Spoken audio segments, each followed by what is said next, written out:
name is Gordon Corsetti with the Georgia Lacrosse Officials Association. In this video, I will be explaining all of the required equipment that you need before you step out onto the lacrosse field, a useful checklist to keep track of all the equipment, and how to put together a nice lacrosse officiating box for all of your equipment. So let's get started with required equipment. So let's start putting all of the required gear that we need into the box first. First up on the list is your main whistle. Either a finger whistle or a lanyard whistle, whichever you prefer. I like my finger whistle as my main whistle. Next, your backup whistle.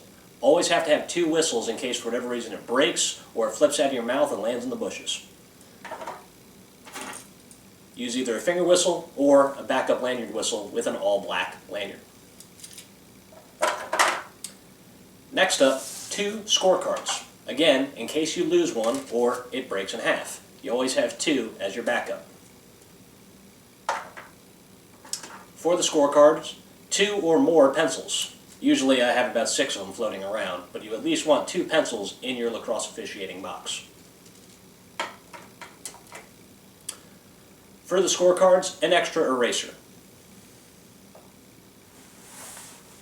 Next up, 2 yellow flags. Always step onto the field with 2 yellow flags, either both of them in your belt line or one in your belt and the other in your pocket. But you never step onto the field without 2 lacrosse flags. Always have 2. So those fill up most of the box. So we'll tuck those in nice and tight there. Next up, a 6-foot measuring tape for measuring sticks and the length of the head and length of the shaft of the stick. Next up, the most expensive piece of equipment you will buy, but one of the most important pieces of equipment, the 20-second timer. Invest the $40 or $50 that it takes to buy a good, decent timer. It's going to save you a lot of grief on the field and make counting those clears a lot easier. 20-second timer, very important. Put that in the box as well.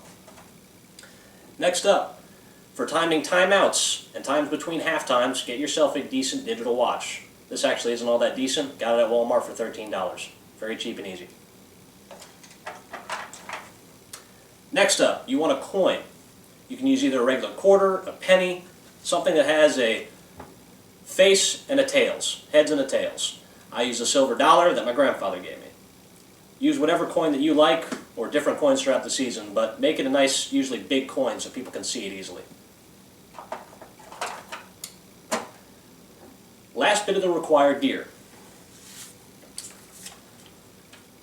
Officiating game cards, one for each coach, the home coach and the visiting coach.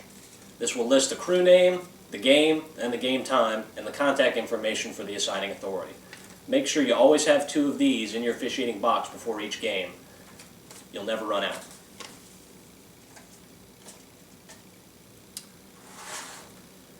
Now, that covers all of the required equipment that you need before you step out onto the field.